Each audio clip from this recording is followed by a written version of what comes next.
Hello everyone, this is Lauren from Bold Notion Quilting, and I want to take a moment to kind of tie together all the videos that we've seen this month and just kind of show you how you could use them as an all-over backfill. So we're going to combine multiple designs. So what I've got here, I've just got a 10.5-inch piece of plexi that I'm working with, just to kind of give myself a boundary. So I got that there. I went ahead and I've marked around it.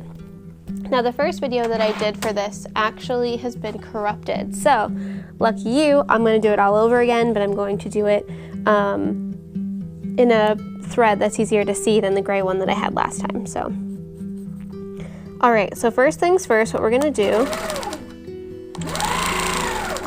we've established our 10-inch square for what we're going to quilt in. So in the corners and in an abstract way, I am like an asymmetrical type of way. I'm going to just give myself some wavy camouflage type guidelines.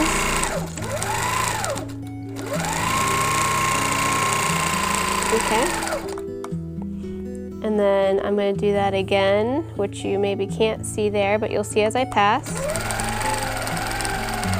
Let me see here. Right.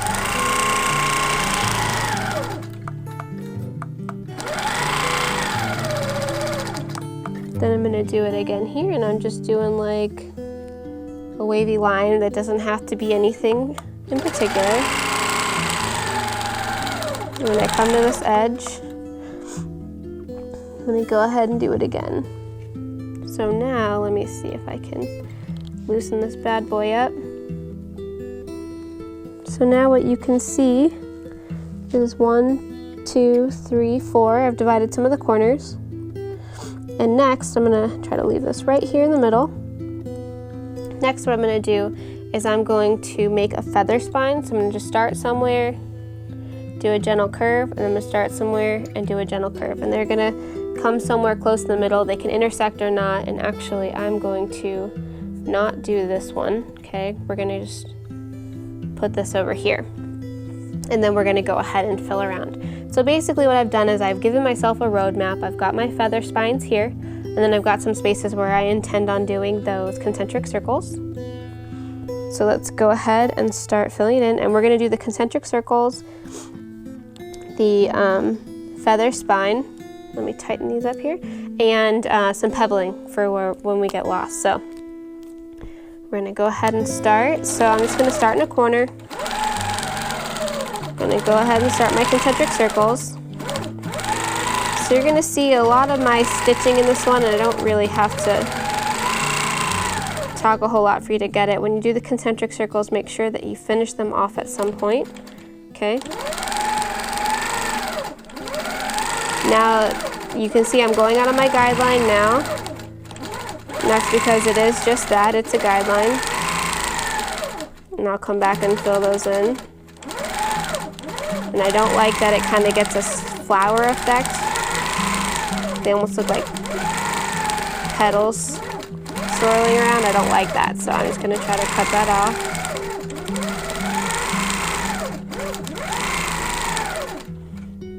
Okay, so now I'm going to go and fill in some areas, just a little bit, enough to get me back over to this circle here. And like I said, I'm also going to do pebbling.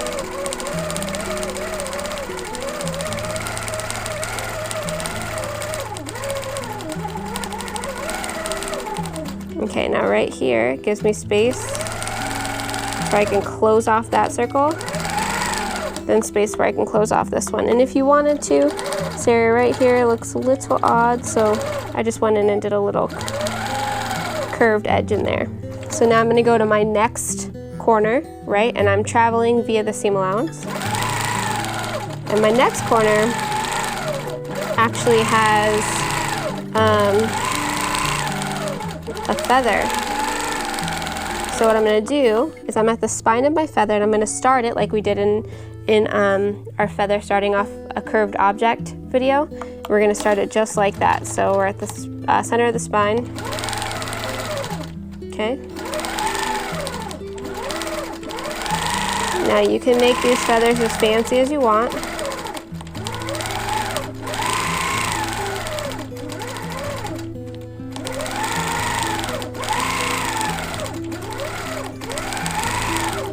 try to make them maybe a little bit uniform. So keep the same couple designs throughout. And I'm at the top and I don't want to finish her off, so I'm just going to travel on down here.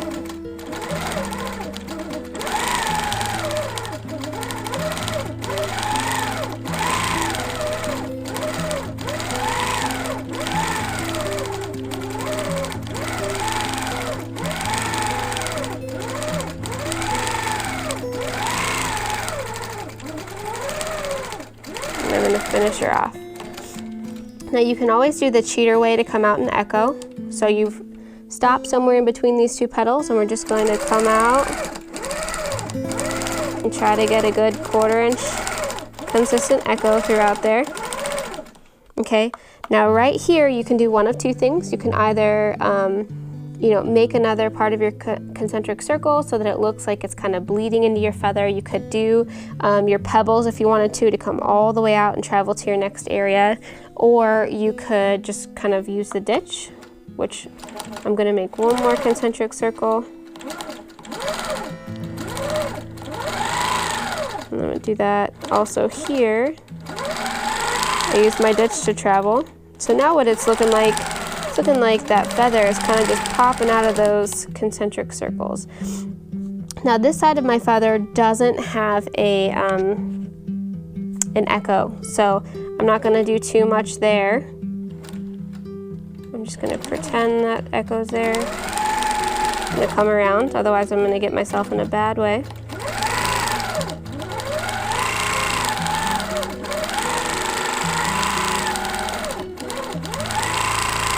Now if you notice, my circles aren't like perfectly symmetrical, which is fine.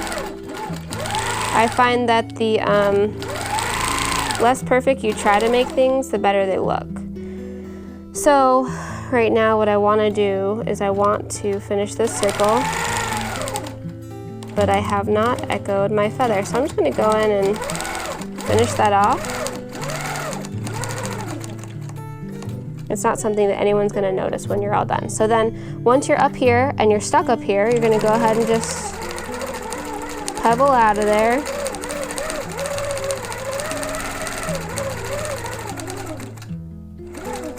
It's okay. So you see I messed up a pebble here. So what you could do is you could go in, make it kind of like your concentric circles, fill it in if you wanted to. If you've seen my pebble video, you'll see that there's some where I go ahead and I make rather large pebbles, and you can go through and do kind of like an S-curve to give yourself some fancier pebbles.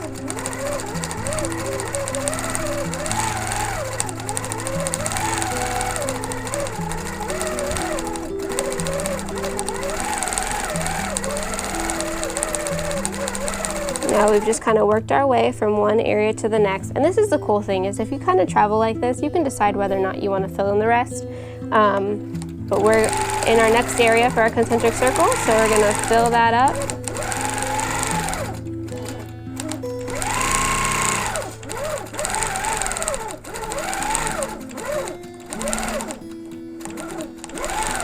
And you'll see I'm just using my ditch to travel, as well as the walls of my concentric circles.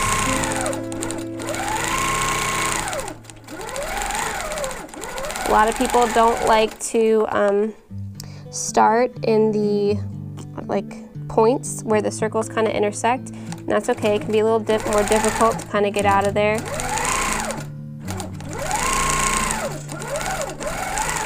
I'm almost done with filling my area for my concentric circle. Okay, and then I'm back at my next spine for my next feather. So I'm just going to go ahead and start that one off upside down.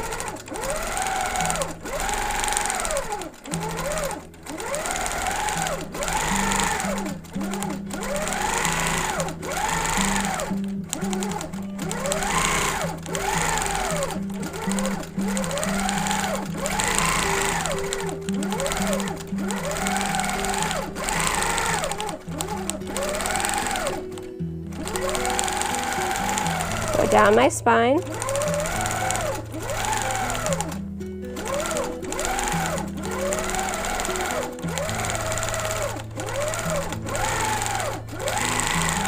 And you can make these feathers fill up as much or as little area as you want. Ooh, that was a little interesting.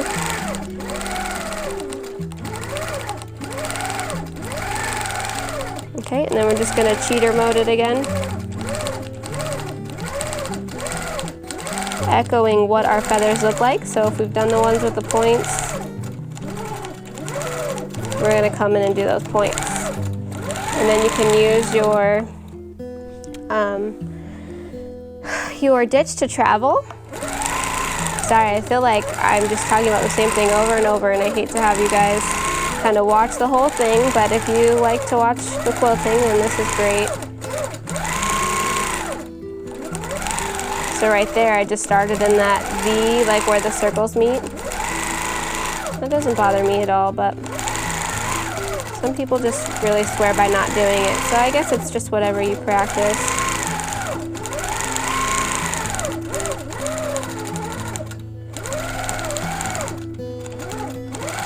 When you kind of get stuck and your spaces are tight, you can just echo that previous swirl a bunch of times.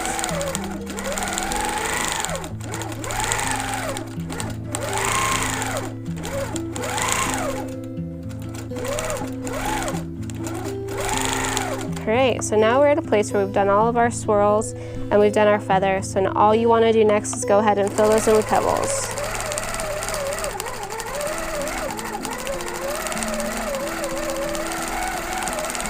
And we've echoed our feathers, which is a big part of it.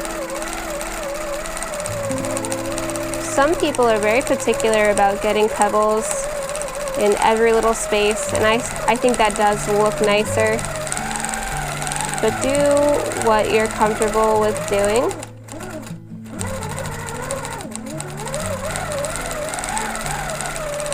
Not necessarily what other people tell you you should do. And then, you know, also if it's a style that you kind of want to get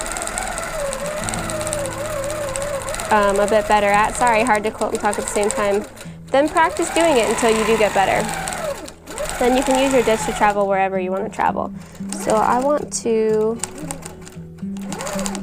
make this circle a little bit bigger, bleeding into my area. And then I'm gonna fill that in with pebbles. And just remember, if you went through and you did some of the larger pebbles with the S-curve, or you fill them in, just do that periodically in different places so that it looks like you meant to do that. I think my cord on the back of my machine is getting caught on something that's throwing me for a loop, that's for sure.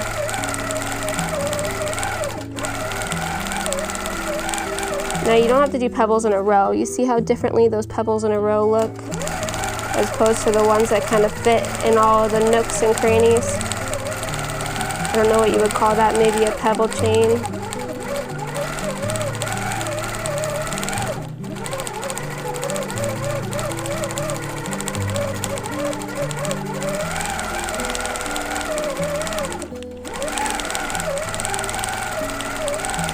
We're almost done here. We got one more area to fill in. Sorry, I'm going super fast. It's a bit sloppier than normal.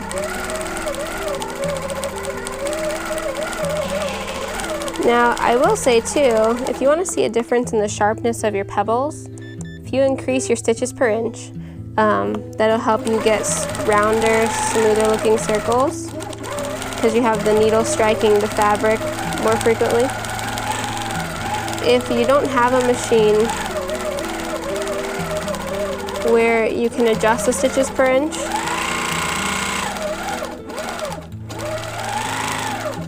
what you would want to do is speed up how fast your needle goes. Now I'm not going to bother filling the rest of that in for sake of time for the video, but you get the idea. And then as you're filling in, if you find that there is too much pebbles, you can always just go in and kind of fill. You can kind of fill in some of these areas with some concentric circles, you know, just off the base of the feathers, but far enough away from the areas that you had already pre-designated them. So thank you so much for watching. I hope this was helpful for how to combine a couple different fillers. If you wanted to make this, you know, a nice little background for the back of your quilt in like a wide open space, just make sure to accommodate for the size of what it is that you're actually making, because you don't want to do all of this tiny stuff over a queen size quilt. That would be an awful lot of quilting. You'd get tired of that pretty quickly. So make sure that your you know, circles and your feathers and everything are big enough to where they're going to allow you to travel on that quilt more easily, so you don't find yourself quilting yourself to death. So thank you so much for watching. I hope this tutorial was helpful for you. Please stay tuned. Our following Free Motion Monday is going to be what to quilt where on a photo of one of your quilts, so please stay tuned. Thank you so much. Please like and share if this was helpful for you, as well as you can visit me on Instagram at Bold Motion Quilting and YouTube at Bold Motion Quilting. Take care and happy quilting.